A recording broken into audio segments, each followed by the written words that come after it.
Hi everyone, Cesar Lopez here again. Thank you so much for joining us for this other presentation on financial aid as a part of the virtual college fair with Univision this year.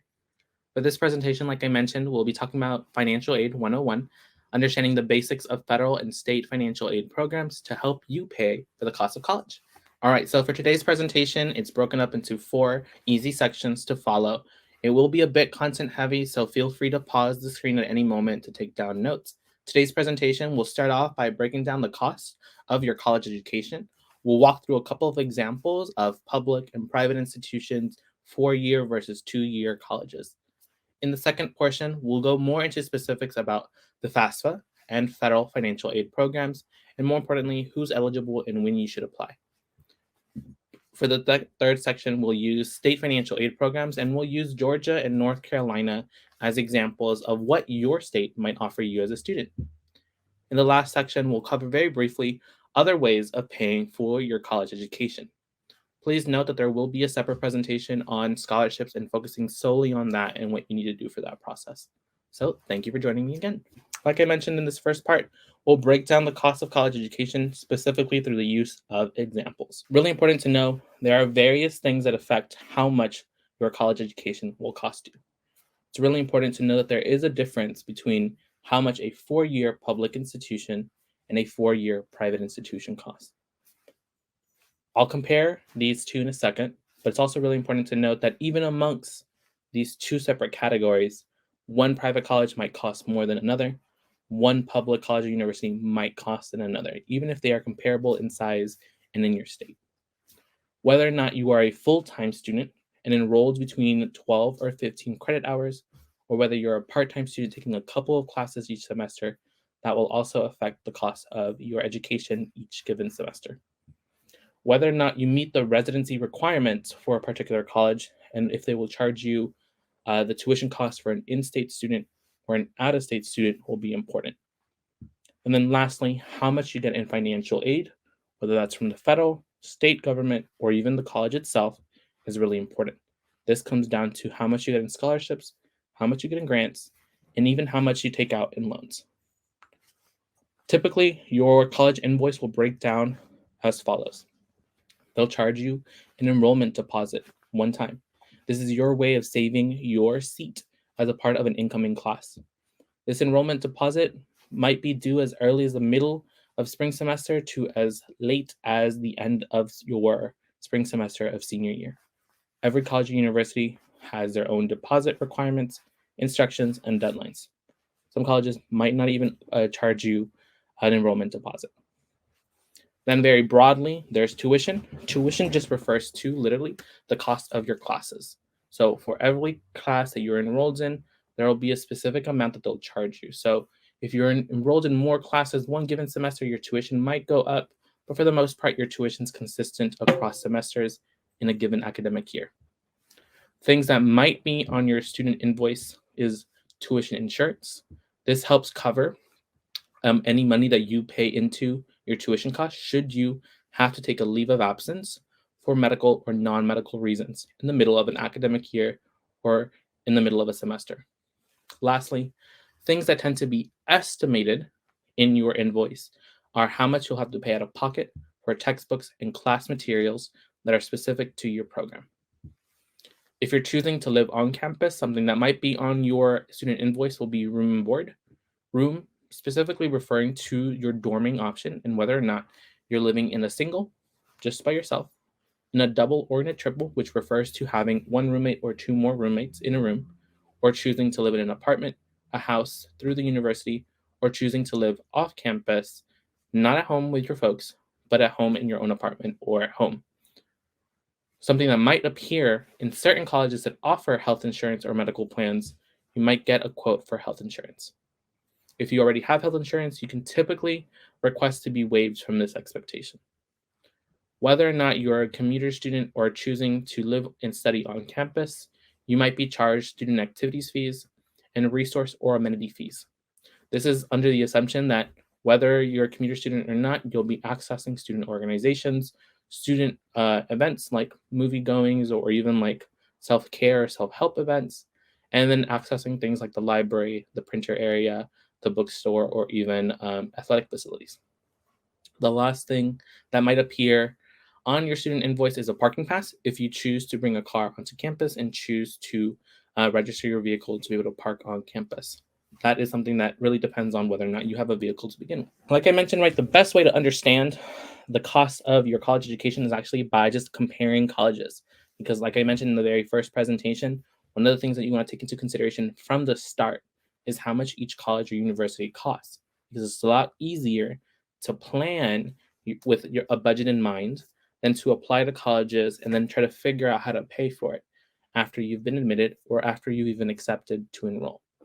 So here we're using the University of Georgia, which is one of our top competitive public institutions here in Georgia. They offer 4-year undergraduate degrees for students. Here they have two different rates. They have an in-state resident and then an out-of-state tuition rate for students who live outside of Georgia, or in this case of Georgia, if you're an undocumented student, out-of-state tuition rates typically apply to you at other colleges and universities. Now, here when we're looking at in-state versus out-of-state, right, the biggest difference tends to actually be just tuition and fees. So for an in-state student, tuitions for your academic year would probably be around $12,080. Tuitions for an out-of-state student would be about $31,000, give or take, right? Your residence halls will typically be the same, around $6,000 or $6,500. Your suggested 7-day meal plan would be about $4,000 for the academic year. And your estimated books, supplies, and living expenses, like I mentioned, right, this is not something that they'll explicitly charge you for, but they're recommending you budget for, would be around $5,400 for an in-state student, $5,800 for an out-of-state student, right?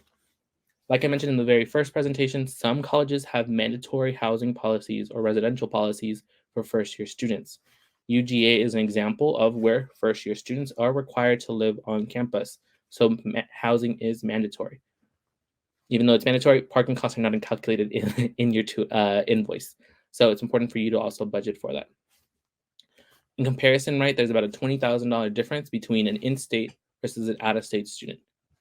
So for students who are applying from, let's say, Ohio, New York, California, because they want to go to UGA for a particular academic program, or because of the bad benefits they might get as an alum of the institution, they might have to plan accordingly for that difference in cost. So still using UGA, but this time comparing it to Georgia State University, another public college here in the state of Georgia, we'll be comparing the difference between the colleges, but looking specifically at their in-state tuition costs, right?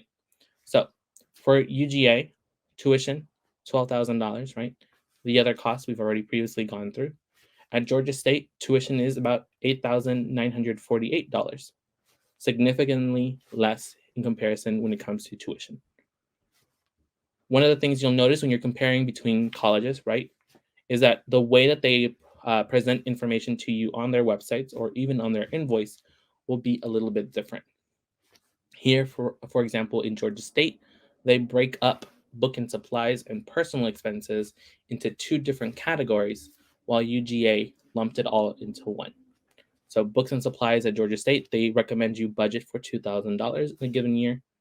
This might be less if you're able to rent or borrow books or find PDFs of books online. Your personal expenses might be less if you penny pinch or you kind of purchase and live a modest lifestyle. Your student fees here will be a little bit different. You'll see that at UGA, those fees were incorporated into the category of tuition and fees, versus here at Georgia State, they're separate. Their 7-day meal plan, which is similar to UGA's 7-day meal plan, is a little bit less, by maybe $150 or $200. What these meal plans offer will differ. So UGA's catering and dining services will be different than what Georgia State offers. What restaurants are around the community will also differ because they're in two different areas of the state.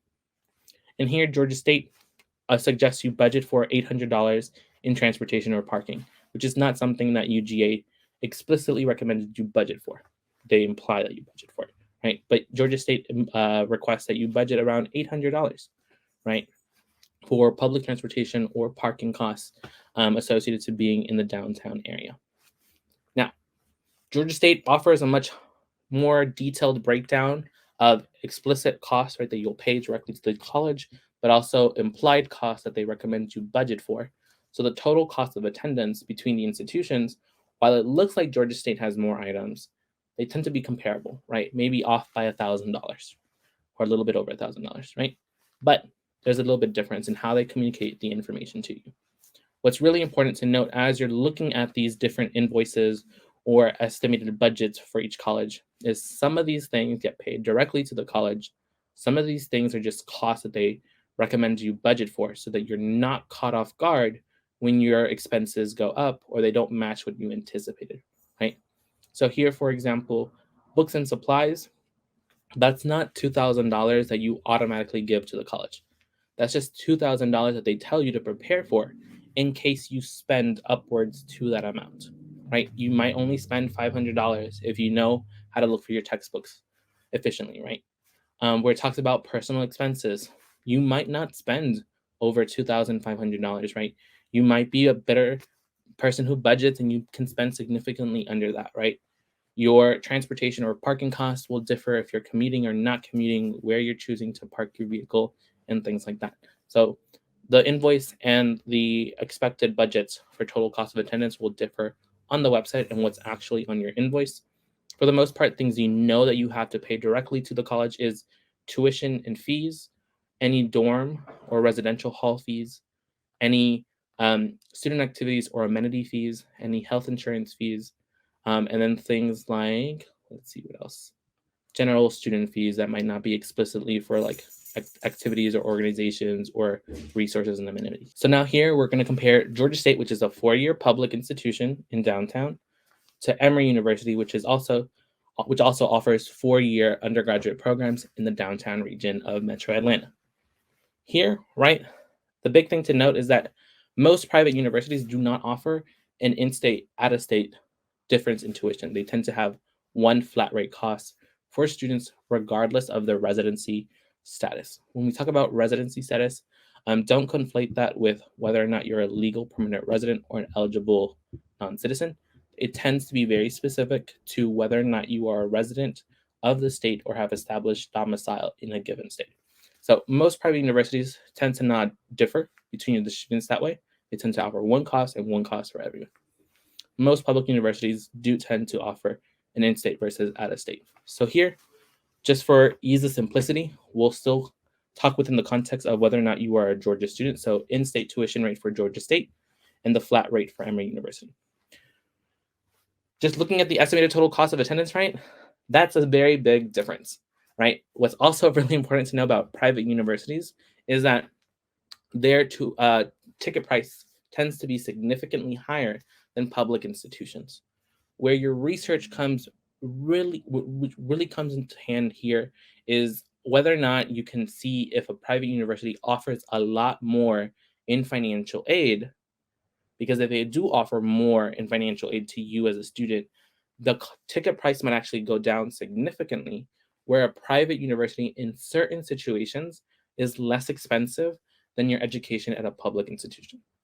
It comes down to that for the most part, private universities have more in funding and endowments, which means like the money that they have in reserve, to be able to offer students larger financial aid packages.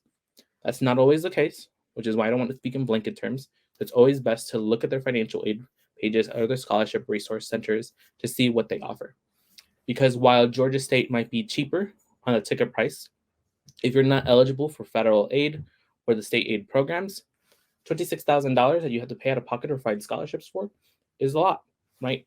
Versus at Emory, which sometimes some private universities, some in-state public universities meet 100% demonstrated need, which in this case, Emory does. If Emory determines that you have a high financial need, they might cover the majority of their total cost of attendance, right? In which most cases might be a lot less than if you had to pay the entirety or the majority out of pocket for Georgia State University, right? Something that will be really important to note, right, is what scholarships, what they offer in financial aid, whether that's scholarships or grants, very specific to every university, which is something that we'll cover in the next presentation. So now here, we're not going to compare Emory to Gwinnett Tech, because that would be a very, very drastic comparison. Gwinnett Tech is a 2-year technical college in the state of Georgia, which, to adjust the verbiage a bit, would be like a 2-year community college in other states, or applied technical colleges in certain states. It is essentially an institution that offers you certificates, diplomas, and associate's degrees, in particular career-oriented programs. Amazing institution. So we'll compare this 2-year college with the 4-year college of Georgia State University here in Georgia, right? The breakdown of how they estimate their costs or what they expect to charge you is also big, right? Georgia State University is still very detailed in their breakdown. Gwinnett Tech keeps it simple, right? They just tell you tuition and they tell you the fees you'll have to pay. Gwinnett Tech is a commuter institution, so you would be traveling from home. So there are no residential fees. There are no board fees either, which tend to be like meal plans, right? So here you see the $26,000, right? And then also for Gwinnett Tech, $4,772. A big difference. Knowing what kind of program you want to do or how much time you want to spend in college or even your learning style comes into play here, because if you know you're more hands-on, more a student who thrives in an immersive learning environment, Gwinnett Tech might be able to offer you those career-oriented programs that give you work experience as you study. If you know you're more of maybe the book learner, you love lectures, you thrive in small and even large classroom settings, Georgia State might offer what you're looking for, right? In terms of learning environment. But also more explicitly, Georgia State, as a 4-year public institution, might have more majors or the exact major you're looking for, like Gwinnett Tech might not be able to offer you. So knowing what you want to do and what your learning environment is comes into play on whether you choose a 2-year or 4-year degree. And this is just an example of here in Georgia, how these costs differ, right? If you're eligible for federal and state aid, your entire education at Gwinnett Tech could be covered, right? You might even potentially get a refund on certain scholarships or grants you get. And you have a nice check that you can spend on your educational expenses. At Georgia State University, if you're eligible for federal and state aid and you get either institutional, which are university scholarships, or even private scholarships, you might cover it all, or you might even have a small refund, right? But in comparison with what they offer, classroom size, right, and experiences, Gwinnett Tech might be a more financially feasible decision for some students who want to go into career-oriented programs, right? Who might not want to spend 4 years in college, or who want to take their first couple of classes in Gwinnett Tech and then transfer to Georgia State or any other public or private institution, right? And just go about it in a different route. So that's what you need to know in terms of like, what exactly am I paying for when I'm talking about going to college, right? Because now that you know why it's important to take your budget and financial costs into consideration from the start, you can then plan for federal and state financial aid and determine how much of that is left over that you become responsible for paying out of pocket or through scholarships, right? And then once you know what that difference is, it really like hammers in the point of knowing how much is left over for you to pay, emphasizes just how much you need to focus on finding scholarships or choosing colleges that are financially sound, feasible decisions for you. Here in this next portion, we'll cover FAFSA and financial aid programs. Like I mentioned, this will be a content-heavy presentation. So for this portion specifically, if you need to pause, please pause the presentation and take down notes. So what in the world is FAFSA? How do you spell it? It's spelled F-A-F-S-A, not F-A-S-F-A. It's really important to spell it correctly because there are certain websites out there that might try to scam you. So knowing what website to go to is really important. If you spell it out completely, it refers to the free application for federal student aid. As its namesake, it's a free application for federal student financial aid. It's basically a form that high school students or recent graduates and adult learners that want to go to college use to apply to federal financial aid if they're eligible for it. And then once they're in college as current college students, they also continue applying for it to maintain their eligibility and continue receiving access to federal funds and in some cases even state financial aid funds. So this is something that launches October 1st of every year. Whether or not you have to complete it, it's really important to know when you're applying to college. So, for example, let's talk about you in the context of as a high school student. If you are a senior, like this year, and you're graduating in May of 2023, then your FAFSA opened up October 1st of last semester, 2022. That means FAFSA for you is open if you want to go to college in the fall or spring, right? you should get started on it if you haven't. In Georgia, there is not a finalized day that you need to submit it by. I'll explain in a reason why. In other states, there are specific dates that you need to submit your FAFSA for, because the FAFSA form is how they also determine your eligibility for state financial aid programs. So any scholarships or grants your state offers you. Georgia is more like as soon as you can get it in, right? But there's no finite cutoff date. It's just that most of the programs are like first come, first serve. Before I actually go into the rest, right? If you are a junior in high school right now, meaning you're going to be a senior in fall of next year, your FAFSA will open October 1st of 2022.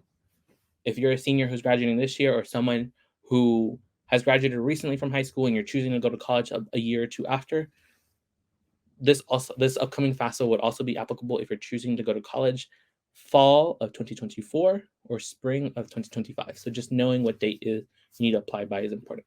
Now, when we're actually talking about federal financial aid, there's a couple of different kinds of aid. So one of the first ones to know is grants. Grants are a form of financial aid that does not need to be repaid unless you withdraw from school and owe a refund, or you receive a specific grant called the Teach Grant and do not complete your service obligation. So what this means is, as long as you complete your semester and you do not fail too many classes and you perform well academically, you would not be responsible for repaying any one of these grants, because you're meeting your enrollment and satisfactory academic performance requirements. So for example, if you have to leave in the middle of a semester for medical reasons, you'll want to connect with the Office of Financial Aid to make sure that you don't end up owing anything in terms of paying back any of these grants. But grants tend to be like scholarships, if it helps you understand it a little bit better. You don't have to pay them back as long as you meet the requirements that they're asking of you. One of the biggest forms of paying for college and the biggest forms of financial aid available to students who are of low or limited income backgrounds is the federal Pell Grant. That is literally upwards of $6,895 for free, as long as you don't withdraw in the middle of a semester or not perform well academically while you're in college. That'll be $6,000. That over $6,000 that you'll get every year. It's split across both of your semesters, and it's money that's applied to your tuition and then room and board if you have room and board fees. So it's important to make sure you get in your FAFSA, because that's a lot of money that you'll be missing out on if you don't, right? Your eligibility for this grant is determined on the total cost of attendance at a particular college. So if your college does not cost a lot and it costs significantly less than those full $6,895, you probably won't get the full amount, right? Because they don't want to give you an excess of funds that could possibly be given to another student that would need the funds. So for example, if you're going to Georgia State, that was around $12,000, right? Or Emory, that's about 70 something. That cost of attendance is significantly over those $6,000.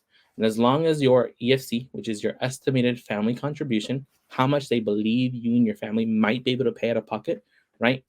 And whether or not you are a part-time or full-time student line up with their formula, these universities are able to determine whether or not you're eligible for the full amount. Now, in addition to the Pell Grant, there's also the FSEO grant, which ranges between $100 to $400. It is school specific and it depends on how much money is available. So one semester you might get 100, another semester you might get the full 400. It just depends on how much the school has available in these federal funds. There's the Iraq and Afghanistan service grants. So if you have parents or legal guardians involved in the military services who may have passed away, this would be one of the grants you'd want to look into. And then if you are someone who knows you want to become a teacher and get your license or certificate to teach in the state of Georgia or any other state, if you choose the right college that has a Teach Grant eligible program, you'll get upwards of $4,000 in addition to everything else to help you cover the cost of that teaching program. Caveat: there is a requirement for you to teach in particular school districts after you graduate and get your licensure in order to not have to repay any of those grants back. Now, loans. You might be like, I don't want to take out loans. I don't really understand loans. That's fine. When I was in your position, I also did not understand loans. Now that I'm a recent college graduate, I do personally have some loans, and I do kind of now better understand how to repay them, what my responsibility is in terms of borrowing money. But specifically for you to know is that the loans that you might be eligible for through federal financial aid are optional. You are not obligated to take them. Your parents or legal guardians who support you financially are not responsible for these loans. If you take them and accept them, whether the full amount or a partial amount. They're your responsibility to pay either immediately if you have the means to do so while you're in college, or pay 6 months after you graduate, as long as there is no pause on student loan programs in the moment. The government can offer you one of two types of loans, subsidized and unsubsidized. These are loans specific to students who are applying to college who are eligible for federal financial aid. The subsidized loans mean it does not accumulate interest. So if you take out a loan of $1,000, it'll still be $1,000 4 years later by the time that you graduate, and won't start going up at a 6% interest rate until after you've graduated from college 6 months later, right? Unsubsidized loans do accumulate interest at around a 6% interest rate. So if you take out $1,000, add 6% to that across the 4 years, right? And then those $1,000 might be $1,300 by the time that you graduate from college, right? These are optional. You can choose to accept as much as they offer you, a partial amount. You can choose to take it up front so you can pay for your education at the minute the invoice is due and start paying it then, or wait until after you graduate and enter into a repayment program. The one type of loan that is not available to you as a student and actually not available to all parents is the direct plus loans or parent plus loans. So if you are a student who is considered a dependent, which I'll go into in a second, which basically means the government expects your parents to be financially responsible in some way or shape or form. They're not obligated, but they just assume that they might help you out to pay your college costs. Those parents might be eligible for the Parent Plus loan. This Parent Plus loan is specifically available to parents who are U.S. citizens, legal permanent residents, or eligible non-citizens who have Social Security numbers. They run a credit check, they ask you for an application, and depending on your application, they accept your parents for certain amounts of Parent Plus loans. Now, let's say for some reason your parents are undocumented or don't have a Social Security number, and your college costs exceed what you have available in terms of financial aid, right? In certain situations, you're able to get additional in unsubsidized loans if your parents can't apply to Parent Plus loans or were denied a Parent Plus loan. Because you're a dependent student, the college can help determine if you're eligible for more in unsubsidized loans. But like I mentioned, not obligatory for you to take it or take the full amount, right? And your parents can help you pay for it, but they're not responsible for it. The last form of federal financial aid that's available to you is something called the Federal Work Study Program. Students get tripped up here, and I'll explain why. So you are eligible for the Federal Work Study Program, which is a part-time employment program. So it's basically the federal government gives a certain amount of money to your college or university that you decided to enroll in so that they can use that pot of money to help pay part of your wages.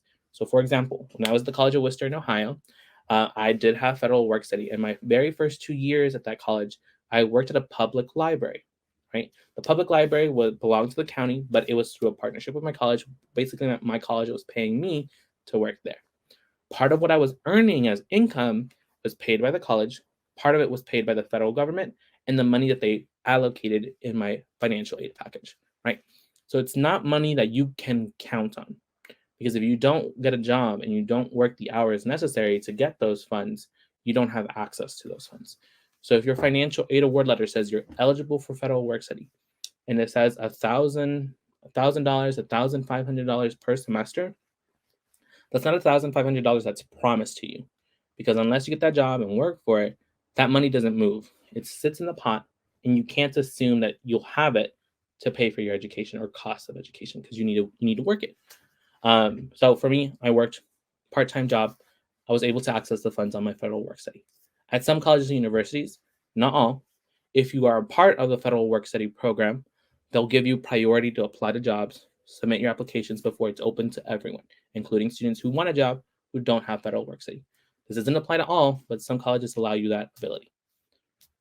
And then, like I mentioned, your FAFSA, that application, in some situations, is used to determine if you're eligible for state financial aid and even university-specific opportunities.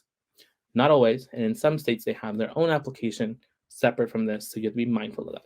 Okay, now who should complete FAFSA?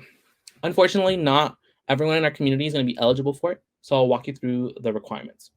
You have to have a high school diploma by the time that you start college. So this means, for example, current 12th graders, you applied in October. Maybe you applied before May, right? Before any deadlines that your college specifies. At that moment, you still haven't gotten your high school diploma until you graduate, But by the time that you start college, you'll have your high school diploma. Does that make sense? And then if you've graduated from high school and you already have your high school diploma, you can apply. You already know you'll have it by the time that you start your college classes. And in the case that for some reason you weren't able to complete your high school program, but you were able to find an equivalent program like a General Educational Development Certificate or GED, as long as you have that by the time that you'll start college and they give the money to you to pay for your costs, you'll be eligible for it. If, for example, you apply to FAFSA and something happens to delay your high school or GED certificate or diploma, then you become ineligible for it until you complete it, and then they award you the money. Let's see. If you're not in a traditional high school or GED program and you're homeschooled, as long as that's approved by state law or the state guidelines, you're also eligible for federal financial aid. You want to make sure that in order to be eligible, you have to be enrolled or accepted as a regular student in an eligible degree or certificate program. Regular student refers to either as a part-time or full-time here. In order to be eligible for the loans that are one of 3 options available to you in forms of federal financial aid, you need to be enrolled at least half-time. So half-time would be determined by each college. This is where not all of you might be eligible for federal financial aid, and this is where we are here to help you with our third presentation. In order to be eligible for federal financial aid, you need to either be a U.S. citizen, a U.S. national. A U.S. national tends to refer to individuals who live on U.S. territories but don't have full U.S. citizenship, or you need to be an eligible non-citizen. Pay attention to the term eligible non-citizen. You also need to have a valid social security number. So when you fill out this application, when colleges request for your social security number, it needs to be yours, not a sibling's, not a parent's, yours. So to build on that eligible non-citizen part, eligible non-citizen basically refers to people who are not U.S. citizens who might be immigrants, right, with the intention of living in the U.S. and that fall under particular categories. From a lot of our members in our community, that would be if you are an LPR, legal permanent resident. You'll know that you are if you have a green card or a Form 151, I-551, I-151, or I-551C. If you have any of those 3 forms, you'd be a legal permanent resident. It should explicitly state that you are a legal permanent resident. Or if you have an arrival departure record, I-94 from USCIS, which is the U.S. Citizen and Immigration Services, that show that you are a refugee, that you have been granted asylum, that you are a Cuban Haitian entrant, or fall under a category referred to as parolee. Here, where I mentioned asylum granted, it's important to know if you are a community member who has recently arrived from Latin America or a different part of the globe and have come to the US, if you are in the process of applying for asylum, unless you have one of these other categories, you are not eligible for federal financial aid until you get a letter from USCIS saying your asylum has been granted. So, in particular, for a lot of our community members from, like, for example, Venezuela, unless your letter says asylum granted, you're not eligible for federal financial aid unless you, for some reason, meet any of these other immigration categories. In addition to this, if you have something called a T non-immigrant status or T visa, or your parent holds a T1 non-immigrant status, you will be eligible for federal financial aid. T visa tends to refer to people who, for one reason or the other, have received a visa due to being impacted by human trafficking or any kind of situation of that sort. And the last category of people who are eligible is for folks who fall into the category of battered immigrant qualified alien, or if you are a child of a person who's received that immigration category because of or under the Violence Against Women Act. So these are the explicit categories. If it does not apply to you, then unfortunately you are not eligible for federal financial aid. And in some states, which we'll get to later, that are considered locked out states, you might not be eligible for state financial aid. So now referring back to that example that I was trying to walk you through of when should you apply, right? It'll open every year during your senior year of high school. That's when you become eligible to apply and when you should apply. If you are a freshman, a sophomore, a junior, you can make an account, but that application isn't going to go anywhere because you're not eligible for it. And you have no colleges you've applied to. So you have to wait until your 12th grade year or after if you've already graduated and chose to continue your studies after you've graduated. For this year's seniors who are trying to go to college in the fall of 2023 or spring of 2024, you need to apply now. Your application opened up October 1st. Now, the website to go to is literally studentaid.gov. It should look like the screenshot on the screen. If it doesn't look like that, if it's not that website, if it doesn't say Federal Student Aid or FSA, you're probably on the wrong website. Avoid it. If you are a student who is a junior, who is looking to start applying to colleges come August for next fall of 2024, your application opens October 1st, 2023. It'll open up around midnight or the middle of the day. Now, that very first day, the website's likely going to crash. I'm going to be real upfront with you. So many people think that they need to get it done that explicit day or that specific day, and the website crashes because there's thousands of people, thousands and thousands of students or parents trying to get it done. Now, you don't need to get it done the first day, especially if you don't have all the paperwork ready. I would say wait until you have all the paperwork ready. You have until the deadline. You typically have 2 deadlines that you really need to take into consideration. Any deadline of the specific colleges you were applying to. Let's say, for example, you have 5 colleges on your list.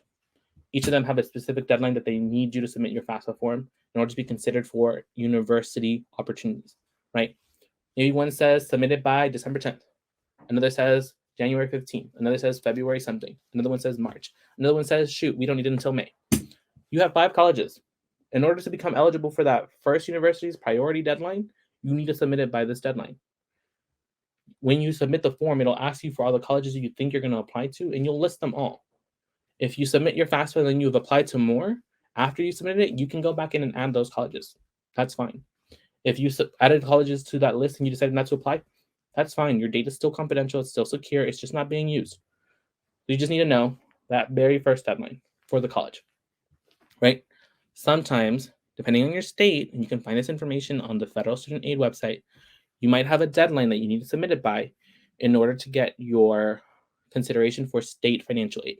So now that you know your college's deadlines and your state's deadline, if your state has one, you have to make sure you apply or you complete your FAFSA by the earliest deadline. So whether that's your first college deadline or your state deadline, you need to submit it by the earliest one so you don't miss out on scholarship or grant opportunities that you are eligible for that you might lose out on if you don't apply on time. Now, so in a second, I'll walk you through what to do if your parents don't have a social security number, if your parents are undocumented. But if that's a situation that applies to you, you'll need to be more on top of your game, because when you don't have a social security number, when your parents specifically don't have a social security number, it takes about 2 weeks longer for colleges to get your financial aid information or your FAFSA information. So you want to make sure that you have more than 2 weeks before that deadline so that things can be received and processed correctly. So for example, if your deadline for state financial aid is February 15th, you don't want to apply February 14th, February 15th. You want it to have applied at least 2 weeks before that so that your application has a higher possibility of being processed on time. There's no issues with your state financial aid eligibility. Okay, now something that's really important, because this will differ depending on your situation as an individual, is knowing whether or not you're considered an independent student or a dependent student. So let me walk you through the difference for the first one. You are considered an independent student, which means you do not need your parents' income or tax information for any reason, as long as you're either 24 years old. I'm 24 now, so 4 years ago, I needed my parents' information. Now, if I choose to go to graduate school, I don't need their information. If you're not 24 years old, as long as you're married, a veteran or an active member of the armed forces, an orphan or a ward of the court, someone with legal dependents other than a spouse, for example, if you yourself have children, or you yourself are the guardian of another individual who's not like your husband or your partner, then you are considered an independent student. If you're an emancipated minor, which means you have presented yourself to the court system and have shown them that you can be financially responsible for yourself, and no longer have your parents no longer have full custody over you, or you don't have legal guardians, then you're an emancipated minor.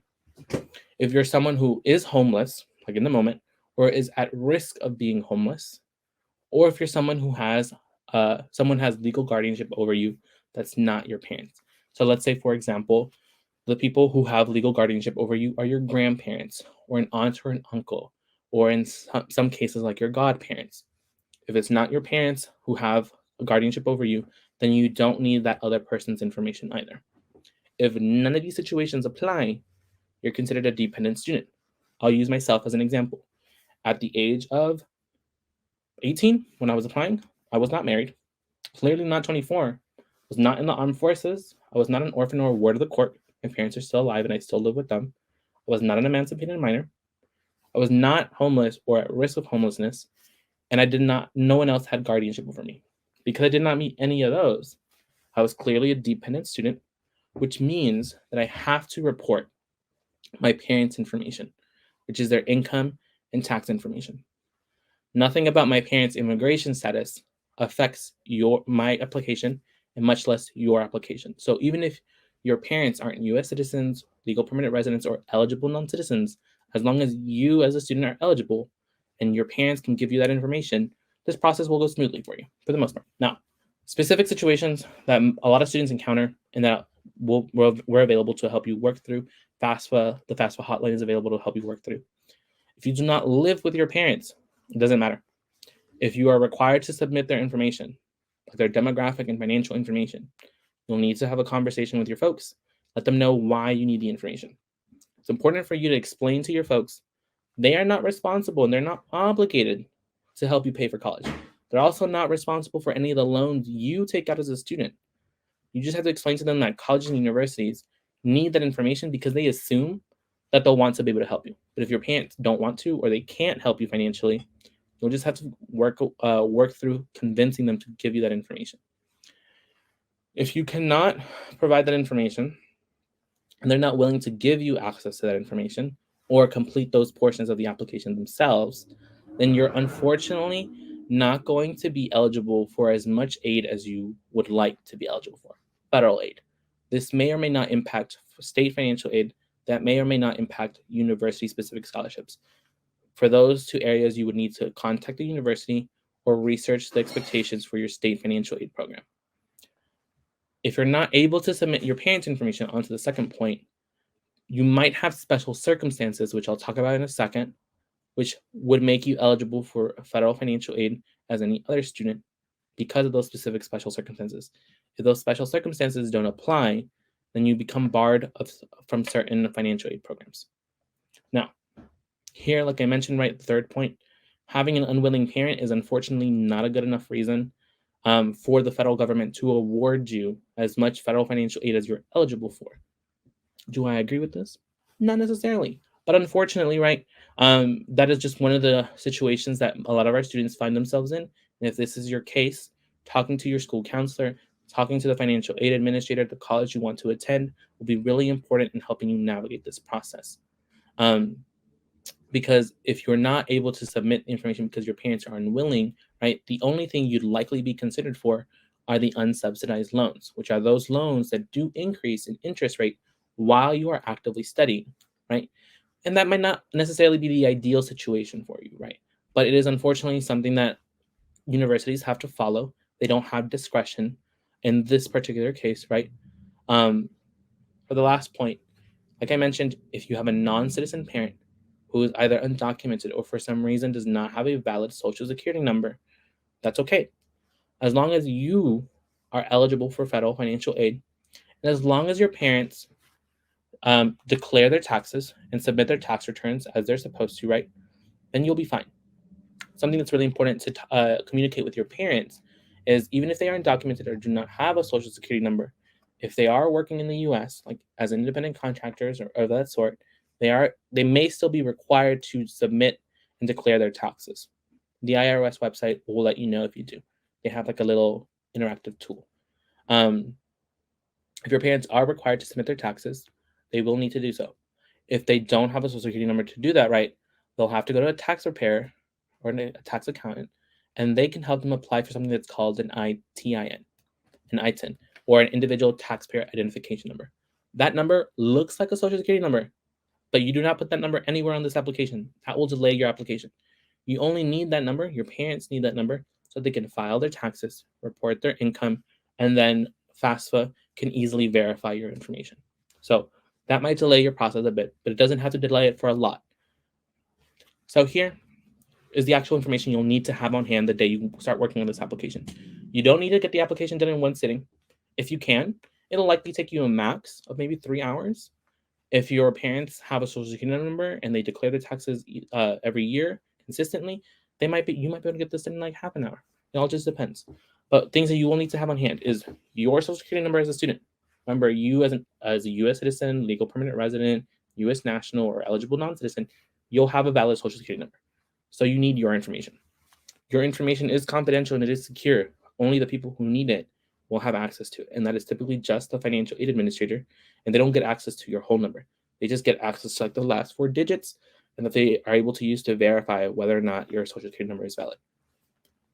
You'll need your parent's social security number if they have one. If they have one, you're able to create your parent an account so that they can electronically sign your application at the end saying, yes, all the information that we're reporting is correct. If your parents do not have a social security number, that is fine. All you literally need to do is put in all zeros, 9 zeros. Do not put in random numbers. Do not put in your social security number or your sibling's number. Do not put any fake social security numbers. Do not put any ITINs or individual taxpayer numbers. That all will delay your application. Put in only zeros. If you put in only zeros, you might get a warning message saying, please input a valid social security number. That's fine. Literally click on the button again to move on to the next portion and it'll work. Click on that once or twice and it'll go past the warning message if you get one and you'll be able to move on to the next portion. By inputting all zeros, one thing that's really important to know, especially for your parents, if your parents have any concerns with their immigration status being communicated to anyone else, is that colleges and universities are not allowed to report whether or not someone is not a U.S. citizen or an eligible non-citizen, or share whether or not someone has a social security number with anyone else. So this information is private, including your parents. There is no concern, or there should be no concern, that a college or university will report your parents not having a social security number to anyone else, right? That information is confidential and secure. But they do need that because it helps facilitate the process of verifying your parents' identity and verifying whether or not they're eligible to be able to have all their information moved directly from the IRS into your application to help you save time. So like I mentioned, all zeros, don't worry about it. What you will need to have on hand, whether or not your parents have social security numbers, is their tax information. So this is their tax returns. Listen to me clearly here. It's going to sound complicated, but it's actually really simple. Current seniors, class of 2023, you're graduating May. Your application opened last semester in 2022. So the application opened 2022. They don't want your 2022 taxes that your parents are filing in the next couple of weeks. They want your taxes from 2021, the last year. For students who are juniors right now, when you're watching this video, your application opens up senior year, fall of 2023, right? October. They do not want to wait for your 2023 taxes. For you, they'll want your 2022 taxes. So it's always important to use 2 reference points. You can either use the thought or understand the thought that they're going to ask for the tax returns of the year before when the application launched, right? So application launches 2023, they want 2022.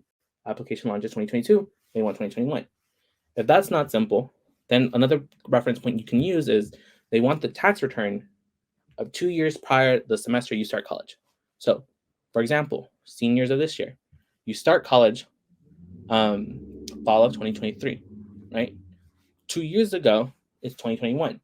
Same tax returns that the original idea would have had you do, right? It's just 1 year versus 2 years. If you're a junior, you start college fall of 2024, right? Potentially.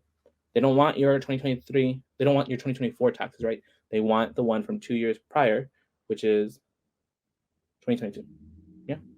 Yeah, because your application launches this year. Yes. So it's either 1 year or a 2 year reference, depending on what you're trying to look at. If you have any questions or concerns, the application actually tells you very explicitly what tax returns you need. You don't want to input any other tax returns. You're not trying to like trick them or do anything shady because they do have you confirm at the very end that all the information you're putting in is valid.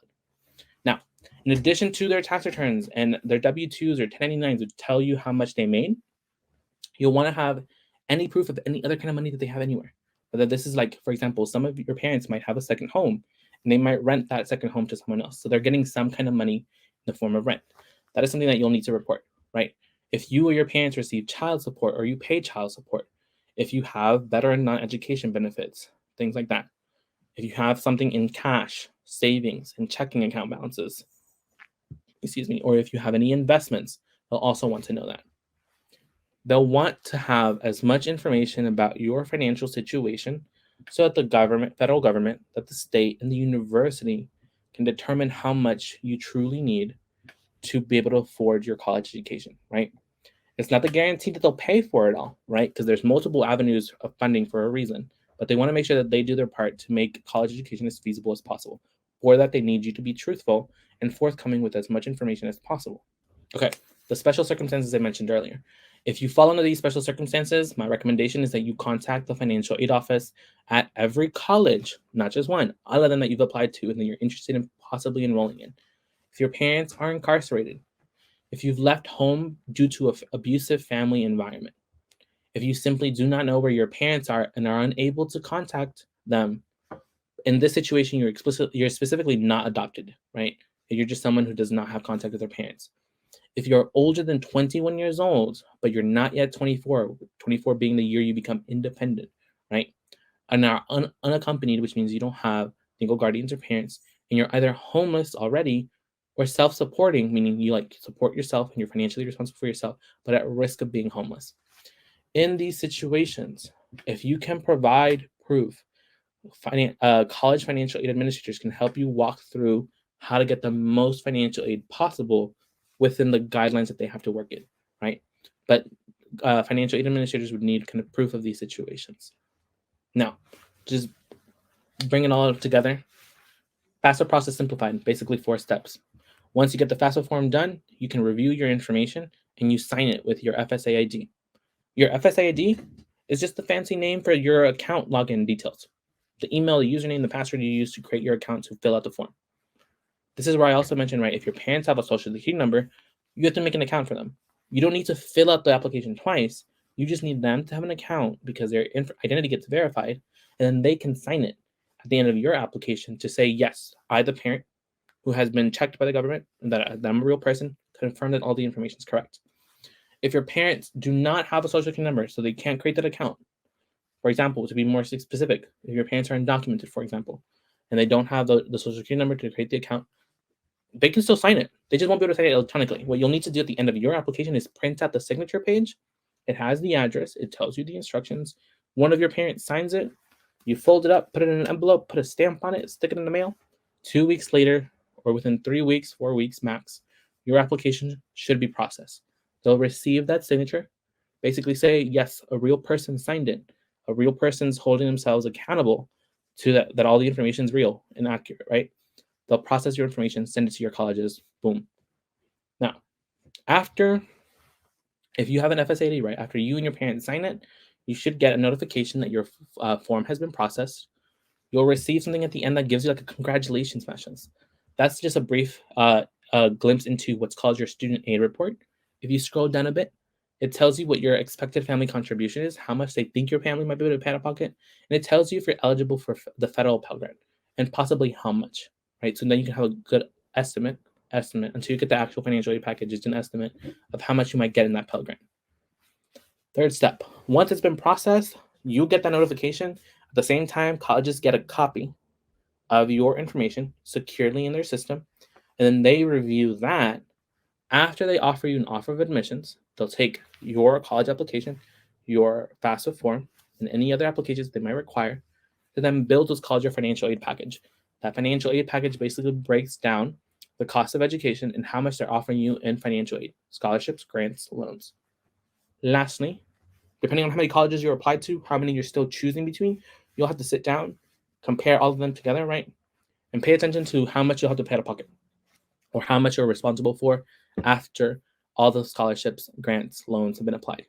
Because, like I mentioned, right, some colleges cost more, some cost less, some might cost more, but they offer you more in scholarships, right?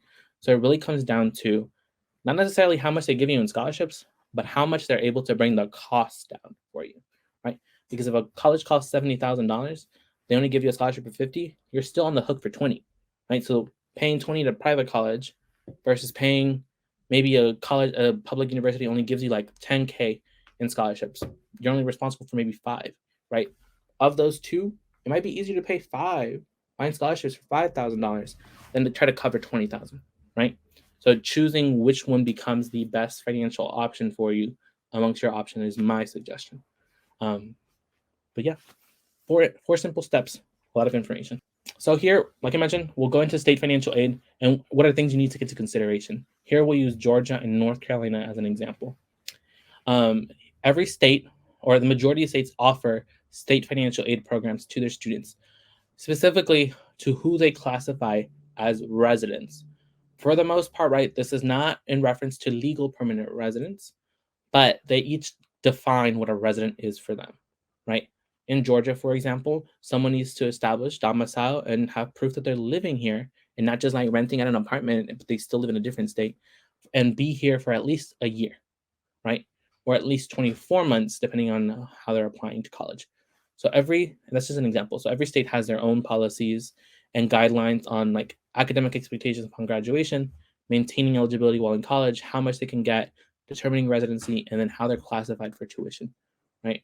Here in Georgia, using it as an example, undocumented students might be residents of the state. They live in the state. They might have graduated from a high school in the state of Georgia, but because of the way that they have their policy set up, undocumented students in the state of Georgia are not eligible for in-state tuition at our public colleges or eligible for state financial aid from Georgia. They're also not eligible for federal financial aid, as you all saw in the previous section. So things like that's really important to know what your state stipulates. Easiest way to find out if you don't live in Georgia what your state offers is like literally Google state name plus the state financial aid programs or paying for college. One of those 2 should bring up the website that mentions information specifically for your state. And if push comes to shove, contact your school counselor. They do have a responsibility to help ensure that you are informed as possible about what's available to you after graduation. Here in Georgia, we have multiple forms of federal state financial aid programs, all categorized or housed under the HOPE program. Please note that it's just a coincidence that I work for a nonprofit called HOPE. We are not associated or affiliated or responsible for determining if you're eligible for any of these HOPE programs, 2 different HOPEs. But here in Georgia, the folks who help inform you as a student and help you navigate through this process is Georgia Futures, or more broadly known as the Georgia Student Finance Commission. They were founded decades ago to help to make sure that you as a student are informed about what opportunities exist for you interstate and in the U.S. for your continued education. We have the more popular scholarship programs, Zell Miller, which covers full tuition at most public universities and some private. And then the Hope Scholarship, which covers about 80 to 90% of your tuition costs. And then we have the Hope and Zell Miller grants, which cover portions, if not all, of particular programs at technical colleges and things like that, and then the Hope Career Grant. Today, we'll go specifically into the Zell Miller and Hope Scholarship, but you can find more information about the grants available to you, in particular, which ones do not require GPA requirements and which ones can cover your full tuition at particular technical colleges for particular career programs on the Georgia Futures website. So for our first program, the one that most students tend to be aware of and are informed of the basics in high school, that's called the Hope Scholarship. Things that you need to know, right, is there are basic eligibility requirements and then there are academic requirements. The basic things you need to do is know that you have to be a U.S. citizen or an eligible non-citizen. Georgia is one of many states who follow what's called the Title IV guidelines for federal financial aid, and that in those guidelines they list out the immigration status that I covered in the previous section, right? So Georgia basically says we're going to keep it simple for ourselves and we're going to follow those same guidelines. So if you're eligible for federal financial aid, as long as you have the academic rights, you're also eligible for the money that we can give you, right? So U.S. citizenship, eligible non-citizenship, right? And then you need to meet the requirements for residency. So in Georgia, one of those examples is that you graduate from a Georgia high school and you lived in Georgia for at least a year, right, before the start of your first college semester. You need to be enrolled in one of our public colleges, one of our technical colleges, or an eligible private college or university that can receive the HOPE funds. If you're male, you need to meet the federal selective service registration requirements. So you need to make sure you sign up for the selective service. That does not mean you're being drafted. It just means you're registered, right? And you need to do that by the time that you are 18. Next, you need to make sure you meet the academic achievement standards, which are a certain GPAs and 4 full rigor credits, and then that you are good on any student loans, federal or state. Then the last two are that you are in compliance with the Georgia Drug-Free Post-Secondary Education Act. You can Google that to learn more about that. And then that you have not received more than you are allowed already in other forms of state financial aid programs. If you think you meet all of that, the more important things you need to know is that you need to have at least a 3.0 calculated HOPE GPA and at least 4 rigorous courses by the time you graduate. To keep that simple, the best way to find out what your HOPE GPA is to go on the website, create an account, make sure your social security number is on file with your school counselors. If they have it, they can sync up your record, and the website tells you very clearly if you're on track to get the scholarship. Because, like I mentioned in the previous presentation, colleges recalculate your GPA, right? Because they recognize that every school district is calculating those numbers differently. So a 4.0 in one college and one high school is not the same as a 4.0 in another. The state does that too, in Georgia at least. The state's like, everyone's doing a little bit differently. So we only care about your math, science, language arts and literature, social studies and histories, and foreign language classes. They take your grades from those 5 classes all across your high school experience, and they determine whether or not you have a HOPE GPA that's equivalent to a 3.0. If you have that and the 4 rigorous courses are like honors, AP, IB, any other course that is not like college prep at your high school. And that includes like dual enrollment courses, possibly some CT, career technical education classes, would make it onto this list. As long as you have 4 of those, you meet the 2 basic requirements, academic requirements, to be able to get that scholarship from the start of your college experience, which would potentially cover 80 to 90% of tuition. The Zell Miller, exact same basic eligibility requirements as previously mentioned. The main difference is the GPA requirement. So here is that you need to have a 3.7 HOPE GPA. So not the one that your school shows you easily on your transcript. Those same 4 full rigorous course credits. And then you either need to be a valedictorian or salutatorian to be able to get by with the 3.0 GPA. Or if you're not the valedictorian or salutatorian of your school, you'll also need a 26 on the ACT or a 1200 on the SAT. I was 50 points away from getting a 1200, which is why it's really important that you take that SAT once or the ACT once, figure out what you need to study, and take it again. I could have gotten a full tuition scholarship if I had just taken it again and gotten 50 points higher. So learn from my mistakes, learn from the mistakes of others.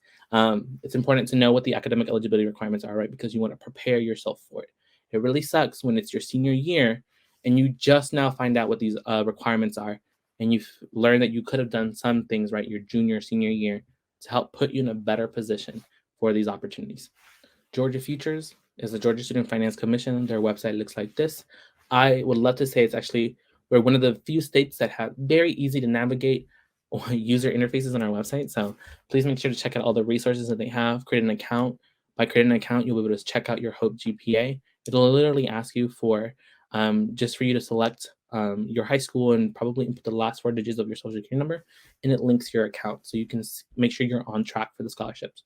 You can also learn a lot more about what was mentioned in this presentation across the resources that they have available to you. Like Georgia, North Carolina is also set up similarly in that they have a dedicated entity or organization, in this case a foundation, called the College Foundation of North Carolina, that's responsible for making sure that residents of their state get access to the information that they need to know about their options after high school in terms of continuing their education and paying for that education. So they offer a similar number of programs: the NC Education Lottery Scholarship, the NC Community College Grant, the UNC Need-Based Grant, and then the NC Need-Based Scholarship. Important main difference, right, between North Carolina and Georgia is that our Georgia opportunities are not based on financial necessity. So your income levels do not affect whether or not you're eligible for Hope or Zell Miller scholarships or any of the grants. In North Carolina, they do have 2 opportunities that are explicitly open and available to students of limited or low income backgrounds. The others are more an emphasis on academic merit. So here we'll break down 2 of their scholarships: the Education Lottery Scholarship and the Need-Based Scholarship. For both, you need to be a North Carolina resident.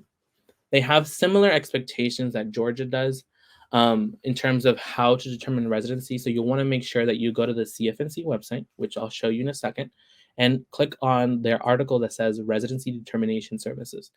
There, you'll get a complete breakdown of how to fill out the application so that you become classified as a resident of North Carolina for the purposes of tuition classification so that you can get in-state tuition and also access to these opportunities. That service will let you know if you are considered a resident of North Carolina, because similar to Georgia, it's not just about having an address in the state, right? They have additional requirements. For the first scholarship, the ELS scholarship, you need at least 6 credit hours per semester at a college or university curriculum program. So this is about at least half time in college. You need to meet the satisfactory academic progress requirements of the institution. So that means you're on good academic standing. You're not doing too bad in your classes, and you're getting you're on track to graduate. That you be admitted or enrolled either for an undergraduate program or a certificate or diploma program at an eligible North Carolina institution. When we say institution, it's being specific to a college or university. Here, it's a UNC campus or North Carolina Community College campus. And then lastly, be able to meet the requirements for the federal Pell Grant. The NC need-based scholarship, similar expectations, except it's 9 credit hours at a qualifying private North Carolina campus. Similar expectations in terms of your expected family contribution and federal Pell Grant eligibility. CFNC website is also amazing.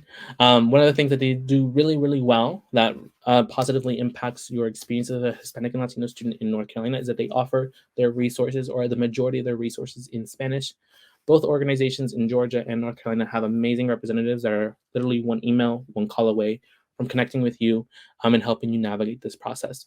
If you don't live in either of these 2 states, please just know that for the purposes of this presentation, we're just using these 2 states as an example, and it is completely possible that your state has similar things set up to help you navigate not only college, but all opportunities after high school in your state. Now, what's really important to note, in my case, if you're in Georgia or North Carolina or in the Southeast, is that there are multiple states in the US that are classified as like locked out states. This term of locked out states comes from the Dream.us Foundation, who provides scholarships for undocumented students. This explicitly refers to states that offer little to no access to higher education or state financial aid programs to undocumented students or ineligible non-citizens or DACA students, right? 3 different broad categories. If you are in Alabama, Alaska, Arkansas, Georgia, Idaho, Indiana, Iowa, and any of the other following states, including North Carolina, you may be barred from in-state tuition. You may be barred from state financial aid programs if you're an undocumented student, even if you have DACA, or if you have TPS, or if you're on the U visa. Those typically also apply to you. If you reside in any of these states and you know that you're an undocumented student or are not an eligible non-citizen, this likely means that federal and state financial aid programs are not available to you. So for you, when you're building your college search list, right, one of the main focuses will be finding private institutions that offer you a lot in financial aid, or finding public institutions, whether it's a 4-year college or a 2-year college, that offer you enough in university-specific aids or the opportunity to pay lower cost, right, in tuition and fees, so that it's easier for you to progress through your continued education.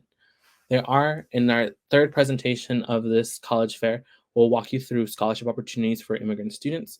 So please make sure to check those out. But just to name drop a few here, Golden Doors, the Dream.us scholarships, and QuestBridge are just 3 of many opportunities that are available to you as undocumented students or ineligible non-citizens. Here we have an amazing resource. Please feel free to follow that bit.ly code or scan this bit.ly QR code, and you'll find an amazing resource that we built with the support of the Consulate of Mexico here in Atlanta to bring to you information for undocumented students or DACA recipients, broadly immigrant students who may be considered ineligible non-citizens. There are educational guides, but more specific to you who is trying to figure out how to pay for college, either scholarship search engines, scholarship guides, or specific scholarship opportunities that show you what's available in terms of opportunities that do not require U.S. citizenship. Okay, this last section, the very simplest one, will cover the other ways that you can kind of explore to pay for your college education. If you are eligible to work in the US, there are certain companies that offer tuition assistance or tuition reimbursement programs. These tend to be programs that are considered benefits as a part of your employment at particular companies, and they'll agree to either reimburse you for a set amount of money that you pay each semester for your college education, or they'll reimburse you a certain amount of the percentage of the cost of tuition, so long as you meet their expectations or guidelines. So every company is going to have different things going on. Some of them are going to be specifically for online programs. Some of them are going to be for specific colleges in your state. Some of them are going to be for specific majors. So as long as you work for a company that offers this benefit and what they're offering aligns with your career or academic interests, it'll be a great opportunity for you.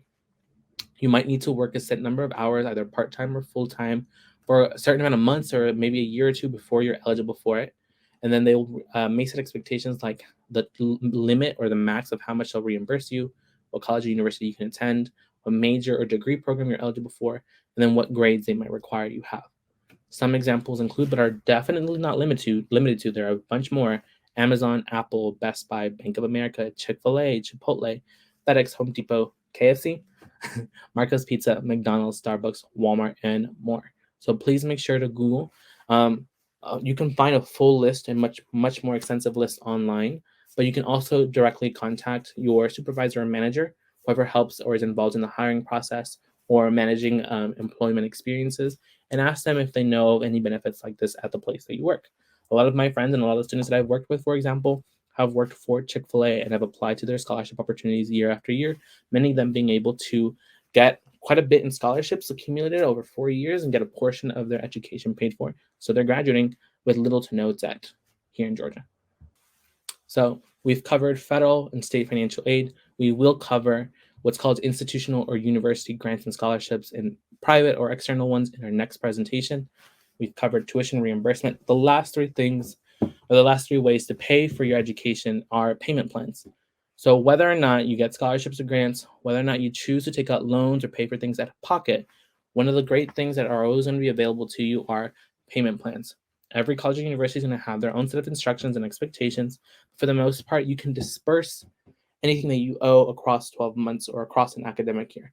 So for example, let's say you owe $2,000, but you know you won't be able to pay those $2,000 up front by the deadline that they establish for you. You can enter into a payment plan. Best way to do that is to contact the business or bursar's office or the financial aid office at a college or university and inquire on that information if it's not on their website. But you'll enter into a payment plan and they'll help you determine how much you can pay each month to be on track to pay it off by a deadline, and you can pay that off in portions. This is great if it's not a high amount, something that's feasible for your family, and you just don't want to take out the loans, right? So pay it up front.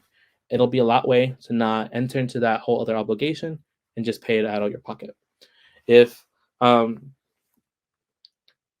you don't want to enter into a payment plan, but you still need additional support to cover the remaining costs of attendance, you can always explore private loans.